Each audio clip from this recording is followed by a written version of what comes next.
we've been throwing around a lot of big numbers these couple of days, and all about the urgency of climate change. And the IEA is one of the world's most authoritative source of that analysis and projections in the energy space. So who better to put it all into context for us than Mary Burst-Wallach, I should say, the number 2 at the International Energy Agency. She is the Deputy Executive Director. Mary, sorry for the mispronunciation. No worries. Thank you for joining us on My CNA. pleasure. The UN Climate Change Summit, COP28, is coming up. The UN has said that it's not going to meet its targets for this year in cutting carbon emissions. How worrying is this trend? Well, I think it's fair to say that the climate challenge is really a very worrying subject and one of big priority for us at the IEA and for many policy makers and really leaders all around the world. So we do have high hopes, strong hopes that consensus can be reached at COP28 by leaders on some important next steps that could be taken to try to address the climate challenge. In the energy space, and the energy sector accounts for somewhere around 80% of global emissions. We have identified through our net zero roadmap update, which was released in September, a number of recommendations that we're hoping that leaders at COP28 can take on board and come around to supporting. The first is looking to triple the amount of installed renewable capacity by 2030. Doubling the amount of increase in energy efficiency and energy intensity by 2030 as well, and also looking to significantly reduce, and this is to the oil and gas sector, reduce methane emissions by 75% by 2030. And in addition to all of this, it'll be really important to see further progress in terms of electrification of the energy sector. So we're hoping that in addition to all of the other issues that our global climate leaders will be looking at later this year, that some very specific concrete recommendations can be taken on board in terms of pledges by leaders and policymakers at COP in these areas. So in the latest IEA Net Zero Roadmap report, it said that the path towards a 1.5 degrees target is narrowing, but there were, quote, legitimate reasons to be hopeful. Where are the bright spots? Well, we have seen some signs of progress, particularly over the past year. I think in a lot of respects, the major disruptions that were experienced in global energy markets and to some degree are still continuing today have served as a real wake-up call with regard to the importance of diversification and addressing energy security and moving ahead as fast as possible in terms of the energy transition. Some of the positive trends we've seen have been a significant uptick in investments in solar PV in particular. And China has accounted for much of that, but we've seen significant improvements in Europe and elsewhere. Electric vehicles have jumped 55% in 2022, and we're seeing now that 1 in 5 vehicles being sold is now electric vehicles. Just a couple of years ago, it was 1 in 25, so that's certainly a positive trend. We also saw strong growth in electrolyzer capacity for hydrogen, which doubled over the past year, and also strong energy efficiency gains. So I think that, in some respects, the clean energy transition is moving faster than many people realize. At the same time, we strongly urge even more attention and acceleration of these trends. We're estimating that $1.8 trillion will be invested in clean energy in 2023, but this needs to rise to around $4.5 trillion by 2030. That's per year, and so a significant acceleration in clean energy technology investments is going to be really important. I'd like to get back on that, but first, the IEA says that in order to reach net carbon zero by 2050, that investments in new oil and gas has to stop. And that no new coal-fired plants should be approved. But some of the world's top fossil fuel producers have chosen to ignore that call. So what more can be done?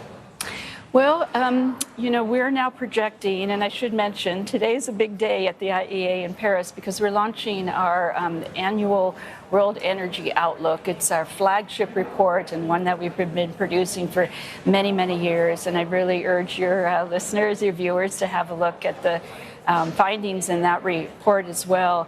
But one thing that we're now projecting, noted in this report, is fossil fuel peaking across the board, oil, gas, and coal, by 2030. That's significant. Now, it is significant, and we had actually released this particular finding a couple of weeks ago because we thought it was such important in terms of our modeling and analysis.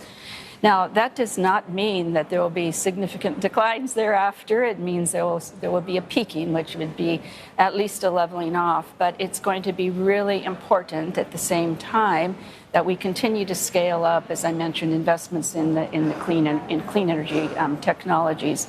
So we are seeing this is another sign of progress. It also is a real signal, I think, that we're already seeing an important transition begin underway, that our economy is beginning to shift. And so we recognize certainly that fossil fuels, and particularly to some extent gas, which some countries will continue to regard as an important transition fuel for a period of time, will continue to be needed for certain sectors of the economy.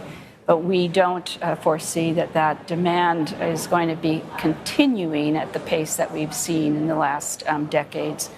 So we certainly see that, as I said, as an encouraging sign. But as I said, it's also, in many respects, important that we underscore just how much more the trend needs to be accelerated if we're going to stand any chance of achieving our net zero by 2050 targets and keeping 1.5 degree Celsius in reach by the end of the century. Okay.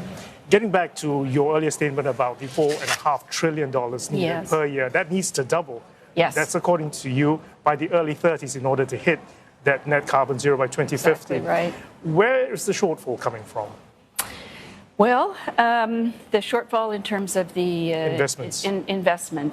Well, as I said, I think we're seeing some real positive growth. We estimate that $1 billion, more than $1 billion a day will be going into solar investment in 2023. I think one of the big challenges in an area that we've been doing quite a bit of reporting on is in the area of financing the investment that's needed. And so in particular, we focused a lot of attention on the need for financing in emerging and developing economies where the cost of capital is often much higher, barriers to entry and regulatory issues may be greater.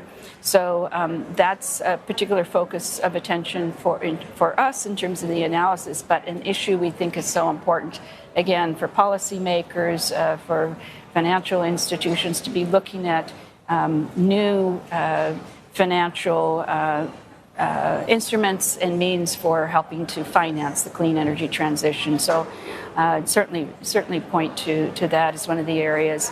There's also a need for more work in terms of innovation in new technologies. So there's been a lot of discussion about the important role that technologies such as CCUS and hydrogen can play in the future, but there's more that needs to be done to really accelerate the implementation of projects. While we're seeing more projects being announced, still not enough have been invested in and brought to implementation phase. And in some respects, that more funding and innovation is going to continue to be necessary to really demonstrate and support demonstration projects will show that some of these technologies can become commercially available.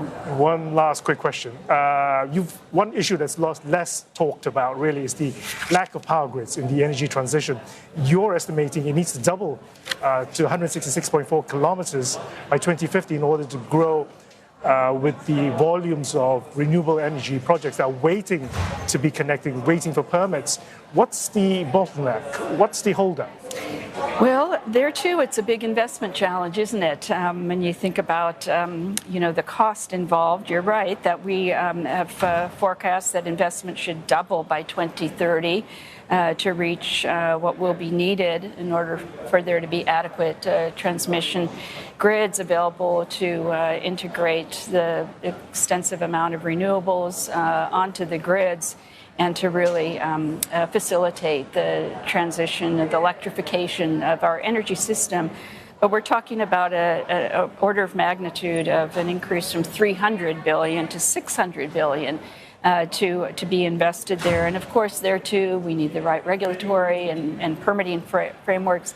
And the figure, if I give you a figure in kilometer terms, 80 million kilometers in grid transmissions need to be put in place, invested in the next 2 decades. So we have a huge challenge ahead there. And again, it's one of the reports that we have recently. And how many times around the world is that? I think it's several times. Yes, right. But we've run out of time. Thank you very much for sharing your insights. Yes.